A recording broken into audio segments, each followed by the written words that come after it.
এবং door to door campaign চালু করেছি। আমরা সাধারণ শিক্ষার্থীদের কাছে লিফলেট বিতরণ করেছি, তাদের কাছে ফর্ম দিয়েছি, মেইলে ওয়েবসাইটে আমাদের অসংখ্য মতামত এসেছে, যেখানে তারা বলেছে কিভাবে একটি যৌক্তিক সংস্কারের রূপরেখা তৈরি হতে পারে। বাংলাদেশ ছাত্রলীগ ধারাবাহিকভাবে সাধারণ শিক্ষার্থীদের মতামতের আলোকে একটি যৌক্তিক প্রক্রিয়ার দিকে অগ্রবর্তী হয়েছে। বিপরীতে আজকে বাংলাদেশে কোন রাজনীতি কায়েম করার চেষ্টা করা হচ্ছে? আজকে এখানে যারা আছেন শুধু তারা নয়, যারা সাধারণ আন্দোলনকারী, যারা প্রফেশনাল আন্দোলনকারী, বাংলাদেশের বিভিন্ন শিক্ষা প্রতিষ্ঠানে পড়ছেন, তাদের সবার চোখে চোখ রেখে আমি প্রশ্ন রাখতে চাই। শিক্ষার্থীরা দাবি করেছিল 2018 সালের প্রজ্ঞাপন পুনর্বহাল করতে হবে। দেশরত্ন শেখ হাসিনার সরকার যে 18 সালের প্রজ্ঞাপন জারি করেছিল, যেই প্রজ্ঞাপন অনুযায়ী সরকারি নিয়োগ প্রক্রিয়ায় কোনো কোটা নবম থেকে 13তম গ্রেডে চালু নেই, সেটি পুনর্বহাল করার দাবি জানিয়েছিল শিক্ষার্থীরা। অ্যাপিলেট ডিভিশনের রায়ের মাধ্যমে হাইকোর্ট ডিভিশনের রায়ের উপরে স্ট্যাটাস কো জারির মাধ্যমে 2018 সালের প্রজ্ঞাপন পুনর্বহাল হয়েছে। ঠিক এই মুহূর্তে যারা আন্দোলন করছে, যারা এখানে রয়েছে, বিভিন্ন শিক্ষা প্রতিষ্ঠানে লেখাপড়া করছে, যারা চাকরি প্রত্যাশী, সবাই অবগত রয়েছে যে তাদের চাকরিতে নিয়োগ প্রক্রিয়ায় কোন ধরনের কোন কোটা ঠিক এই মুহূর্তে নেই। তাহলে কিসের জন্য এই টেনে হিসেবে আন্দোলনকে লম্বা করা? তাহলে কিসের জন্য আন্দোলনকে প্রলম্বিত করা? শিক্ষার্থীরা যেটি চেয়েছে সেটি বাস্তবায়িত হয়েছে, তারপরও কিসের সব রঙ্গ তামাশা আজকে বাংলাদেশের রাজপথে মঞ্চস্থ করা হচ্ছে? যারা বৈষম্য বিরোধী ছাত্র আন্দোলনের প্ল্যাটফর্ম করেছে, তারা বলেছিল 2018 সালের প্রজ্ঞাপন যদি পুনর্বহাল হয় তাহলে তারা সরে আসবে। প্রজ্ঞাপন পুনর্বহাল হয়েছে, তারা কি রাজপথের নৈরাজ্য থেকে সরে এসেছে? সরে আসেনি, বরং উস্কানিমূলক কর্মকাণ্ড দিয়ে আমাদের মহান মুক্তিযুদ্ধের চেতনাকে কটাক্ষ করে তারা রাজনৈতিক কর্মকাণ্ড পরিচালনা করেছে। যখন 18 সালের প্রজ্ঞাপন পুনর্বহাল হলো, তখন তারা কমিশন নাটক এবং পরবর্তীতে জরুরি সংসদ অধিবেশনের হাস্যকর কথাবার্তা বলছে। আমরা প্রশ্ন রাখতে চাই, তারা কি সাংবিধানিক শাসন সম্পর্কে ন্যূনতম ধারণা রাখেন না? তারা কি আইন বিভাগ, বিচার বিভাগ, নির্বাহী বিভাগের পার্থক্য সম্পর্কে অবগত নন? তারা কি রাষ্ট্রের 3 অঙ্গের মধ্যে যে স্বাতন্ত্র্য রয়েছে সেই স্বাতন্ত্র্য সম্পর্কে তাদের সুস্পষ্ট ধারণা নেই? তারা আজকে গোটা বাংলাদেশ ব্যাপী এই অনাকাঙ্ক্ষিত পরিবেশ, এবং এই অনাকাঙ্ক্ষিত পরিবেশ কোথায় গিয়ে থামলো? শিক্ষার্থীরা কোটা সংস্কার চায়, শিক্ষার্থীরা যৌক্তিক কোটা সংস্কারের কথা বলেছে।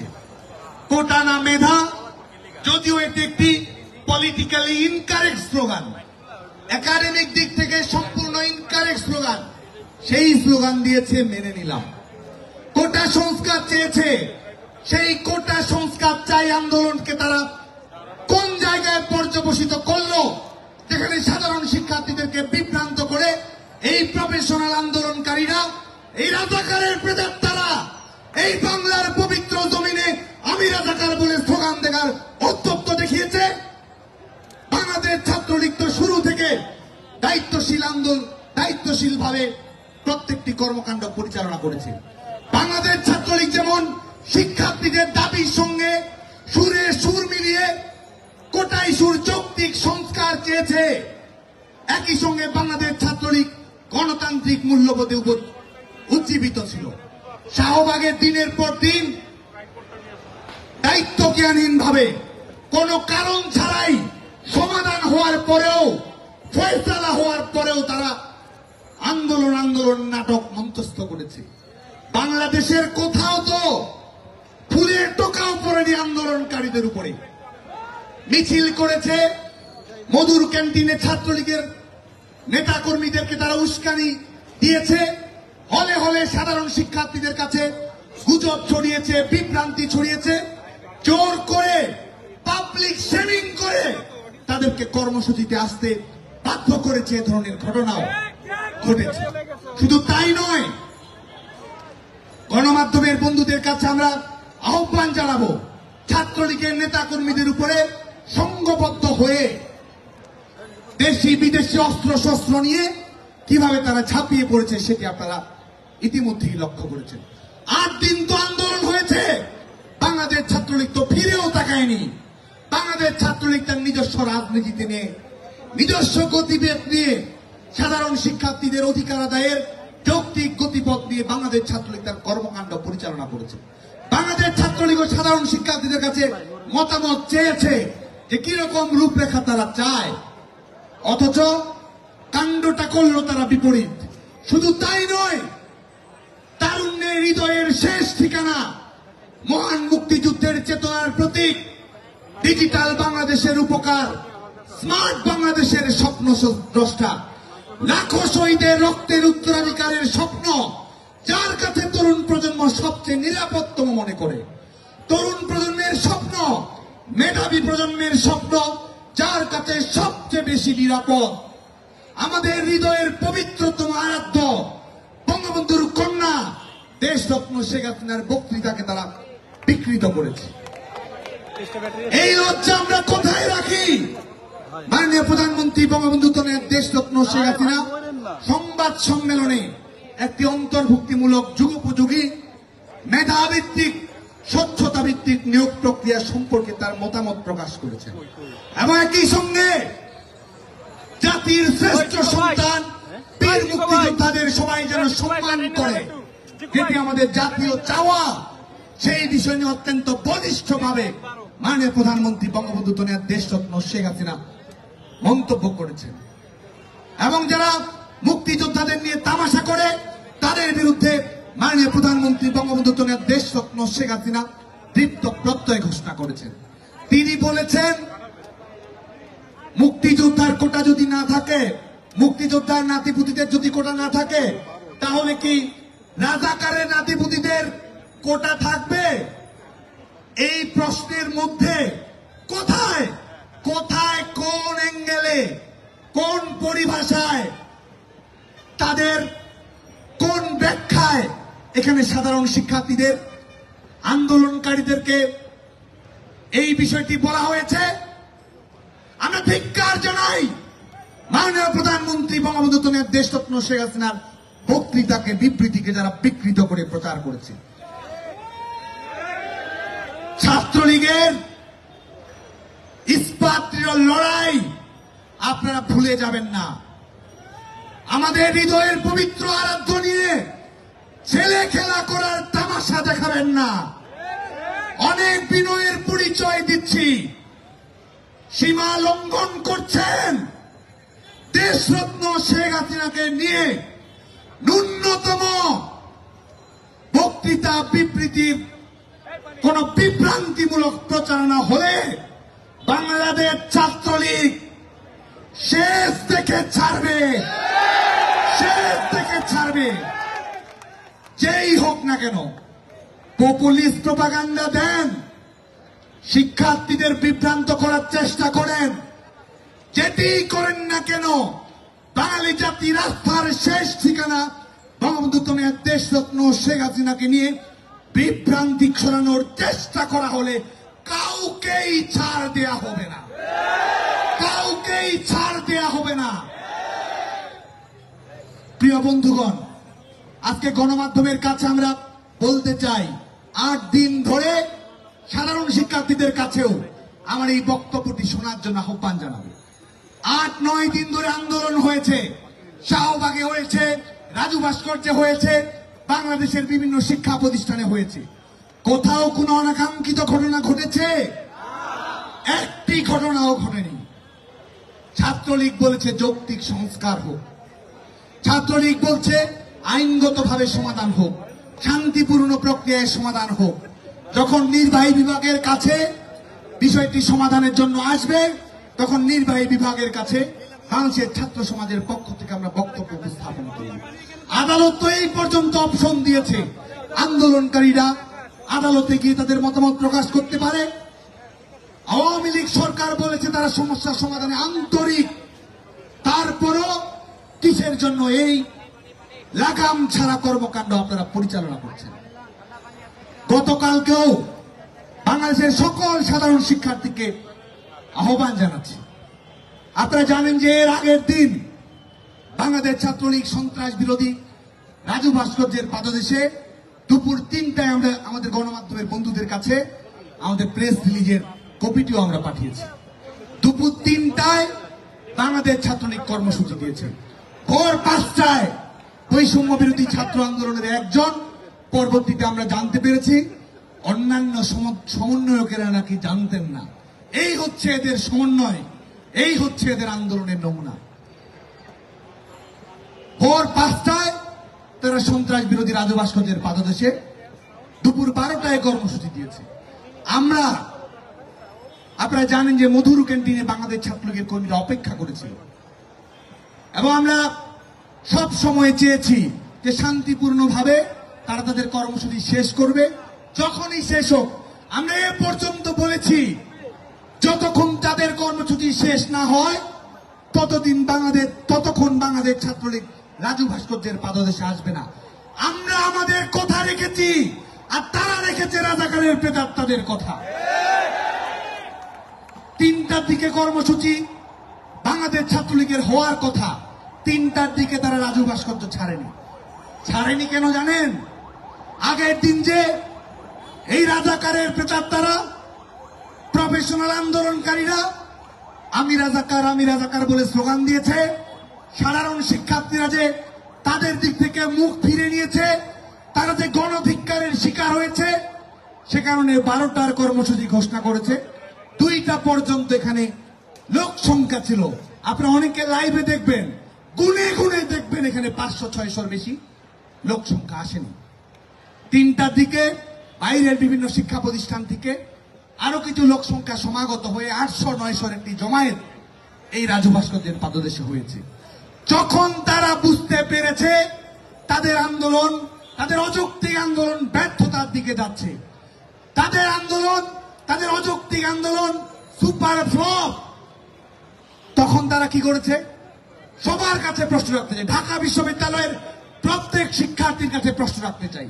3টার দিকে কর্মসূচি শেষ হওয়ার, 12টার কর্মসূচি 3:30টাও শেষ হয়নি।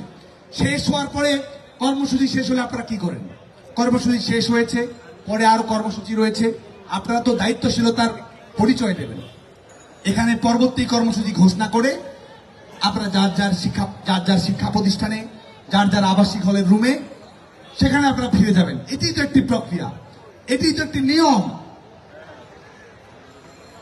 এটি তো একটি সাধারণ পদ্ধতি। অথচ তারা কি করলো? আজকে বন্ধুগণ, আমি একটু সময় নিয়ে আমাদের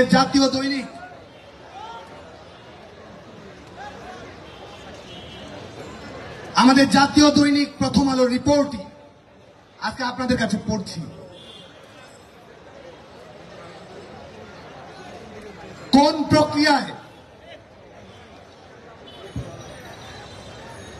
প্রক্রিয়ায় ঘটনার সূত্রপাত হয়েছে, এটি বাংলাদেশ ছাত্রলীগের কোনো মন্তব্য নয়। কি প্রক্রিয়ায় সূচিত হয়েছে আর কাদেরকে, যারা আক্রান্ত হয়েছে তাদেরকে হামলাকারী বানানো হচ্ছে বাংলাদেশে। আজকে গণমাধ্যমের সকল বন্ধুর কাছে চ্যালেঞ্জ নিয়ে বলছি, প্রথম আলো রিপোর্ট আজ সোমবার এই ঘটনার শুরু হয় দুপুরে বিজয় একাত্তর হলে। আন্দোলনকারী শিক্ষার্থীরা টিএসসিতে সমাবেশ করার পর বেলা 2:30টার দিকে তাদের একটি অংশ মিছিল নিয়ে হল পাড়ার দিকে যায়, অপর অংশ টিএসসিতে অবস্থান করে। এই প্রতিবেদক হল পাড়ায় যাওয়া মিছিলটি অনুসরণ করেন। জাতির জনক বঙ্গবন্ধু শেখ মুজিবুর রহমান হল প্রাঙ্গণে প্রবেশ করেন। হলের ভেতরের ফটকের সামনে গিয়ে তারা রিকশায় থাকা মাইকে বঙ্গবন্ধু হলের ভয় নাই, রাজপথ ছাড়ি নাই সহ নানা স্লোগান দিতে থাকেন। কয়েকজন হলের ভেতরের কক্ষে ঢুকে থাকা শিক্ষার্থীদের আনতে যান। মিনিট কয়েক পর মিছিলটি বের হয়ে আসে। এই সময় তারা বাধা দিলে বাঁধবে লড়াই নানা স্লোগান দেন। বঙ্গবন্ধু হল থেকে বের হয়ে আন্দোলনকারীদের মাইক থেকে বলা হয় তারা খবর পেয়েছেন কয়েকজন আন্দোলনকারীকে মুক্তিযোদ্ধা জিয়াউর রহমান হলে আটকে রাখা হয়েছে। এরপর তারা প্রবেশ করেন জিয়াউর রহমান হলে। হলের সামনে গিয়ে তারা দালালদের কালো হাত ভেঙে দাও, গুড়িয়ে দাও সহ নানা স্লোগান দেন। আন্দোলনকারীদের কয়েকজন ভেতরে থাকা শিক্ষার্থীদের আনতে হলে প্রবেশ করেন। এই সময় বাইরে আন্দোলনকারীদের জমায়েত থেকে সন্ত্রাসীদের বিরুদ্ধে ডাইরেক্ট অ্যাকশন সহ নানা স্লোগান দেওয়া হয়। কিছুক্ষণের মধ্যেই আন্দোলনকারীদের মিছিলটি জিয়াউর রহমান হল থেকে বের হয়ে বিজয় একাত্তর হলের ফটকের দিকে যায়। মিছিলটি হলের ফটকে যাওয়ার পর মাইকে বলা হয় আন্দোলনকারীদের কয়েকজন বিজয় একাত্তর হল সংসদে আটকে রাখা হয়েছে। এক পর্যায়ে মাইকে শিক্ষার্থীদের একাত্তর হলের ভেতরে ঢোকার আহ্বান জানানো হয়। বলা হয় সন্ত্রাসীদের ধরে নিয়ে আসুন। এক পর্যায়ে আন্দোলনকারীরা হলের বাগানে ঢুকে পড়েন। তারা নিচ থেকে ইট ও পাথরের টুকরা, ছেঁড়া জুতা প্রভৃতি হলের বিভিন্ন তলায় থাকা ছাত্রলীগের নেতাকর্মীদের লক্ষ্য করে ছুটতে থাকেন। এই তো ঘটনার প্রারম্ভিক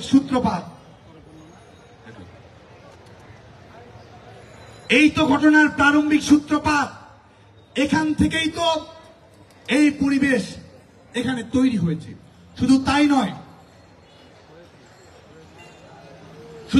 নয়, আপনারা জানেন যে ঢাকা বিশ্ববিদ্যালয়ের বিভিন্ন হলে বাংলাদেশ ছাত্রলীগের কর্মসূচিতে আসার জন্য সাধারণ শিক্ষার্থীদের নিয়ে আমাদের ছাত্রলীগের নেতাকর্মীরা ছিল।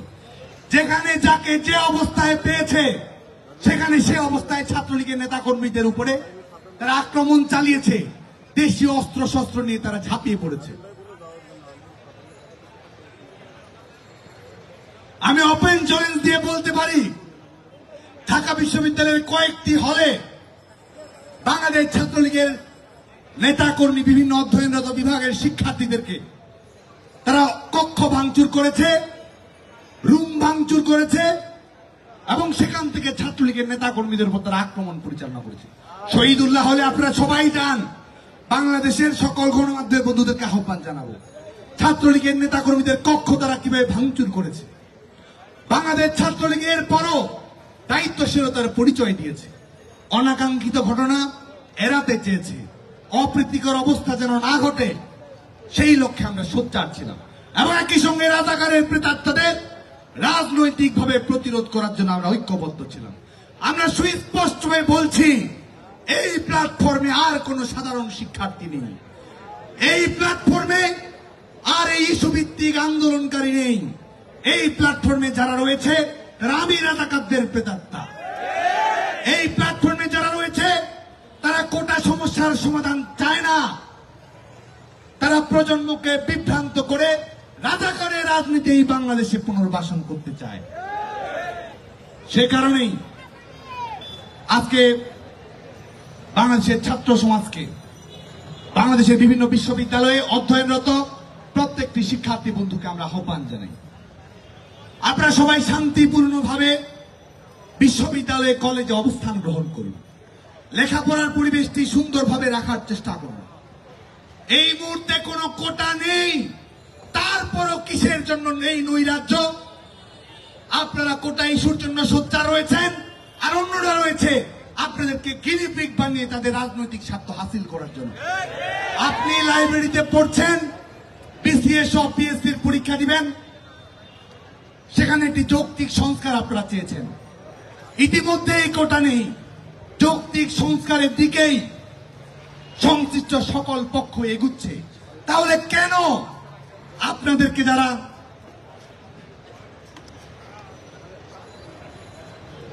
গিনিপিগ বানাতে চায়, কেন তাদের পাতা ফাঁদে আপনারা পা দেবেন?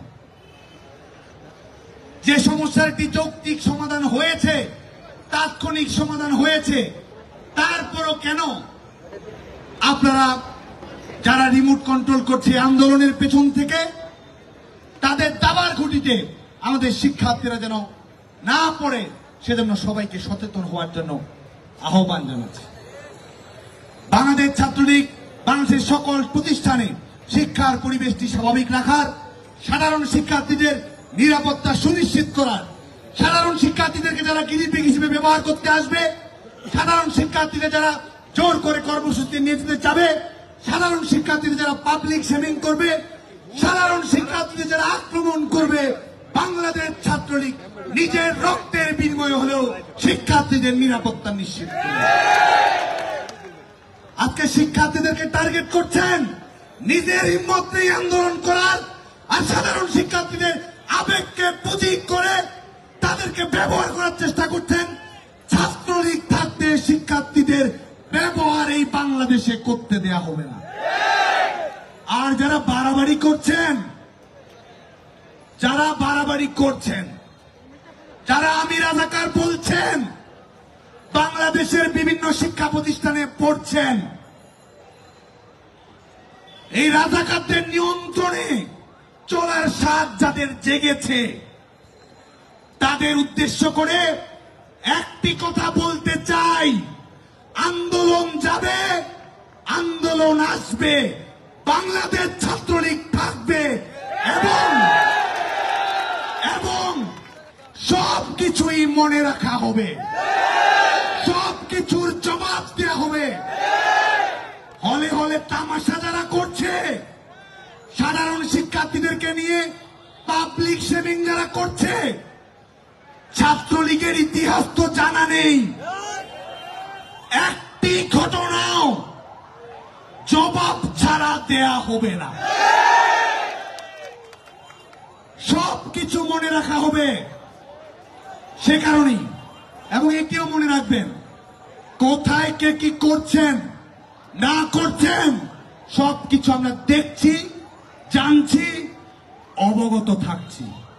যা করবেন বুঝে শুনে কাজ করবেন। অযৌক্তিক উপায়ের দিকে যদি পা বাড়ানোর চেষ্টা করেন, রাজাকারদের ফাঁদে যদি কেউ পড়েন, আর ইস্যু ভিত্তিক আন্দোলনকে যদি ভিন্ন খাতে প্রবাহিত করার চেষ্টা কেউ করেন, তাহলে মনে রাখবেন, একদিন যাবে, 2 দিন যাবে, 3 দিন যাবে, 4 দিন যাবে, 5 দিনও যাবে, তারপরেও ছাত্রলীগ থাকবে। এবং তখন আমরা দেখে নেব কত ধানে কত চাল হয়, বাংলাদেশ ছাত্রলীগ দেখে নেব।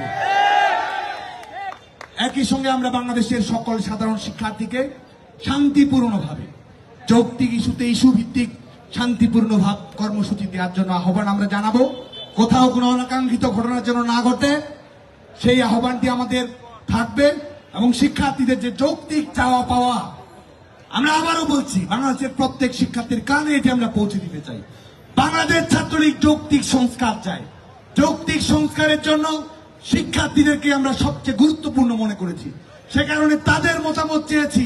তাদের মতামত আমরা সংশ্লিষ্ট সকল পক্ষের কাছে তুলে ধরব এবং তার আলোকেই বিচার বিভাগীয় পর্যবেক্ষণের পরে নির্বাহী বিভাগ, জনপ্রতিনিধিত্বমূলক সরকার, মুক্তিযুদ্ধের চেতনার সরকার, স্মার্ট বাংলাদেশের সরকার এবং সবচেয়ে বড় কথা তারুণ্যের সরকার, শেখ হাসিনার সরকার যে যৌক্তিক সিদ্ধান্ত দেবে, বাংলাদেশের ছাত্র সমাজ সেটি মেনে নেবে বলে আমরা দৃঢ়ভাবে বিশ্বাস করি। আজকে আমাদের এই আরেকটি বিষয় বলতে চাই যে আমাদের গতকালকেও আপনারা জানেন যে ছাত্রলীগের নেতা কর্মীদের উপরে কিভাবে পাশবিক দানবিক কর্মকাণ্ড পরিচালনা করা হয়েছে, আক্রমণ পরিচালনা করা হয়েছে। 5 শতাধিক ছাত্রলীগের নেতা কর্মী আজকে আহত হয়েছে, অনেকে শঙ্কাযুক্ত অবস্থার মধ্যে রয়েছে। আমাদের ধানমন্ডি থানা ছাত্রলীগের সাধারণ সম্পাদক, নিউ মার্কেট থানা ছাত্রলীগের সাধারণ সম্পাদক, তিনি গুলিবিদ্ধ হয়েছেন। বাংলা কলেজ ছাত্রলীগের কর্মী, তিনি গুলিবিদ্ধ হয়েছেন। আবু যর গিফারি কলেজ ছাত্রলীগের কর্মী, তিনি গুলিবিদ্ধ হয়েছেন। এই গুলিগুলো কারা করেছে? পলিটেকনিক ইনস্টিটিউট ছাত্রলীগের সভাপতি, তিনি গুলিবিদ্ধ হয়েছেন। কলাবাগান থানা ছাত্রলীগের সভাপতি, তিনি গুলিবিদ্ধ হয়েছেন। এই গুলিগুলো কারা করেছে? এই গুলিগুলো কি সাধারণ শিক্ষার্থী করেছে? শান্তিপূর্ণ আন্দোলনকারী করেছে? নাকি যারা করেছে তারা হচ্ছে রাজাকারের বিবির বাচ্চারা, সব শিবির? এরাই আজকে সাধারণ শিক্ষার্থীদেরকে ব্যবহার করে বাংলাদেশ ছাত্রলীগের নেতাকর্মীদের উপর গুলি চালিয়েছে। শহীদুল্লাহ হল থেকে, ছাদ থেকে কিভাবে ফায়ার করা হয়েছে আমাদের গণমাধ্যমের বন্ধুরা সেটি অবগত হয়েছে। তাহলে তারা কি শান্তিপূর্ণ আন্দোলন করছে, নাকি তারা সশস্ত্র কর্মকাণ্ড পরিচালনা করে শিক্ষা প্রতিষ্ঠানগুলোতে অস্থিতিশীল পরিবেশ তৈরি করার চেষ্টা করছে? আজকে গণমাধ্যমের বন্ধুদের কাছে যে আমরা আহ্বান জানাবো, আপনারা হসপিটালগুলোতে খবর নেন ছাত্রলীগের কতজন কর্মী আহত হয়েছে। আহত হওয়ার পরেও দেশের সাথে বাংলাদেশ ছাত্রলীগ দায়িত্বশীল আচরণ করার চেষ্টা করছে, উস্কানি এড়ানোর চেষ্টা করেছে, আর বড় বড় কথা বলছেন। যে কোনো যৌক্তিক দাবি কিন্তু আমরা সমর্থন করি। দেশপ্রেমিকের সবচেয়ে বড় উদাহরণ তো বাংলাদেশ ছাত্রলীগ। চাকরি পাওয়ার জন্য তো আর আমরা দেশের গণতন্ত্রের জন্য কখনো, স্বাধীনতার জন্য কখনো, এদেশের মানুষের মুক্তির আন্দোলনের জন্য যখন আমরা আন্দোলন করেছি, কোনো কিছুর হিসেব করেছি? ক্যারিয়ারের কথা ভেবেছি? কাদেরকে দেশপ্রেম শেখাতে চান? কাদেরকে অধিকারের কথা বলেন? সবার অধিকারের জন্যই তো বাংলাদেশ ছাত্রলীগ যুগে যুগে জীবন দিয়েছে। শিক্ষার্থীদের যৌক্তিক দাবি আদায়ে যেমন আমাদের সমর্থন রয়েছে, একই সঙ্গে এটিও সুস্পষ্ট করে বলতে চাই যে দেশপ্রেমের বড়াই বাংলাদেশ ছাত্রলীগের সামনে কখনো করতে আসবেন না। বাংলাদেশ ছাত্রলীগ জানে এদেশের মানুষের সাথে, গণমানুষের সাথে সাধারণ শিক্ষার্থীদের অধিকার আদায়ের